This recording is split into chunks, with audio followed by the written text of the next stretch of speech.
Assalamu alaikum, dear students. Today it is class for 8th subject science.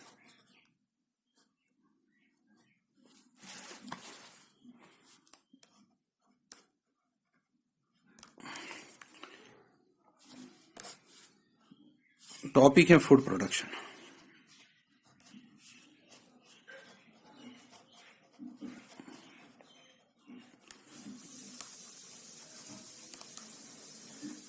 इस food production के chapter में आज है हमारा topic apiculture.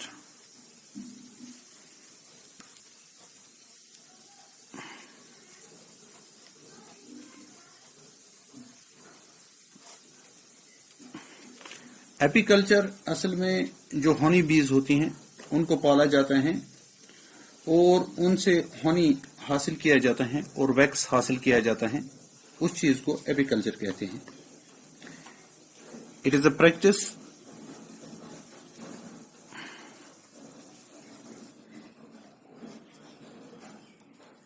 practice of keeping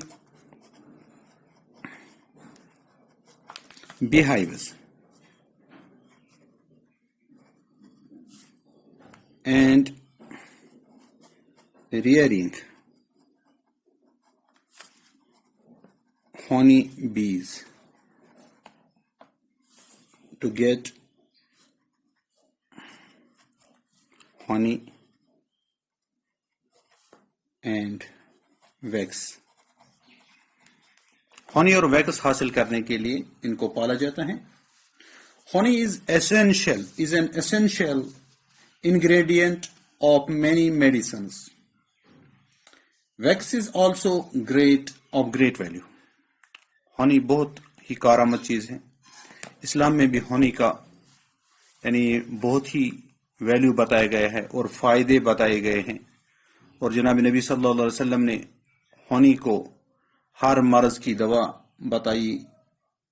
तो इस तरीके से हनी बहुत ही इंपॉर्टेंट इंग्रेडिएंट हैं और इसका मेडिसिनल वैल्यू भी है.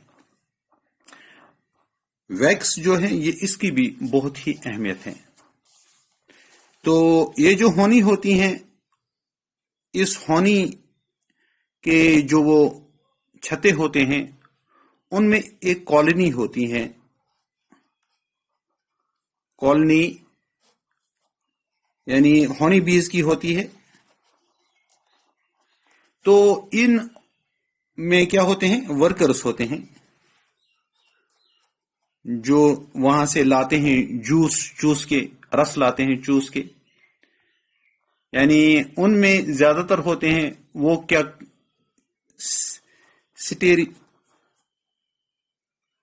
Sterile female. तो इसमें ड्रोन्स भी होते हैं.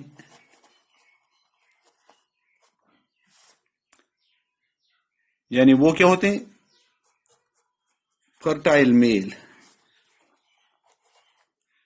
एक होते हैं स्टेराइल फीमेल्स और फर्टाइल मेल. तो इसमें एक क्वीन भी होती है. ये एक इंपॉर्टेंट यानी कैरेक्टर होता है इस बिहायु में, इस हनी के छत्ते में. ये जो क्वीन होती है इसका एक इंपॉर्टेंट काम होता है. ये इनको लुक आफ्टर करती हैं, इनको देखती हैं, डिसिप्लिन रखती हैं इनका. तो ये भी एक फीमेल होती है, फर्टाइल फीमेल.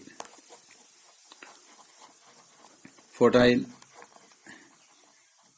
फीमेल ये क्वीन जो होती है. The workers build beehive and take care of larvae. जो उनके बच्चे होते हैं उनका केयर करते हैं और ये इनका ख्याल रखते हैं. और ये वर्कर जो होते हैं ये उस beehive को बनाते हैं. They act as foster mothers, feeding younger brothers and sisters. They gather pollen and nectar, convert the nectar into honey, and store honey and pollen in chambers called honeycombs. The queen bee is responsible for laying eggs. Laying eggs, ये queen जो होती हैं यानी ये responsible होती हैं अंडे डालने के लिए, while the drones fertilize the queen bee, यानी जो ड्रोन्स होते हैं वो उसको फर्टिलाइज करते हैं. तो honey is extracted by a honey extractor. जो honey होता है उसमें क्या क्या चीज होते हैं, ये होता है 17% ऑफ वाटर, और होता है इसमें 78% ऑफ शुगर इस हनी में, और इसमें कुछ मिनरल्स भी होते हैं with minerals and enzymes. Minerals and enzymes जो हेल्प करते हैं in digestion of food.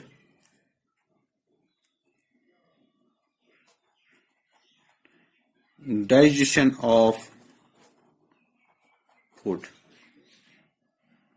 The purity of honey can be tested by the presence of pollen. तो इसको हम presence जो होती है pollen उसमें, उसी से इसका अंदाजा लगाया जाता है. Pure honey when dissolved in water contained in a glass makes a thread through the depth of the glass. ये नीचे तक जाता है, पानी के नीचे तक जाता है. इसका वो थ्रेड जैसा, इसका वो धागा जैसा, ये कटता नहीं है. इसका धागा जो असल होनी होता है उसका धागा कटता नहीं है. इस तरीके से ये हम यहाँ पर हनी बी के लिए बारे में हमने पढ़ लिया और हनी के बारे में. तो हनी बहुत ही अच्छा यानी गुज़ा है इंसान के लिए. ये बहुत सारी बीमारियों के काम भी आता है. अगर कभी गले में खराश हो तो उसको ये हनी इस्तेमाल किया जाता है, या कभी खांसी वगैरह नज़ला जुकाम होता है उसमें भी इस्तेमाल किया जाता है, या बेली फैट के लिए भी इसको इस्तेमाल किया जाता है. इसको पानी में डाल के और लीमू साथ यानी डाल के इसको इस्तेमाल किया जाता है. यानी सुबह शिल गर्म पानी लेना होता है, उसमें 1 अदद लीमू डालना है और 1 चम्मच यानी शुद्ध हनी डालना है, और उसके बाद ये सुबह यानी सवेरे पीना है. तो उससे जो बेली फैट है वो कम हो जाता है. और इस तरीके से हमने आज ये एपीकल्चर पढ़ा. अस्सलाम वालेकुम व रहमतुल्लाह.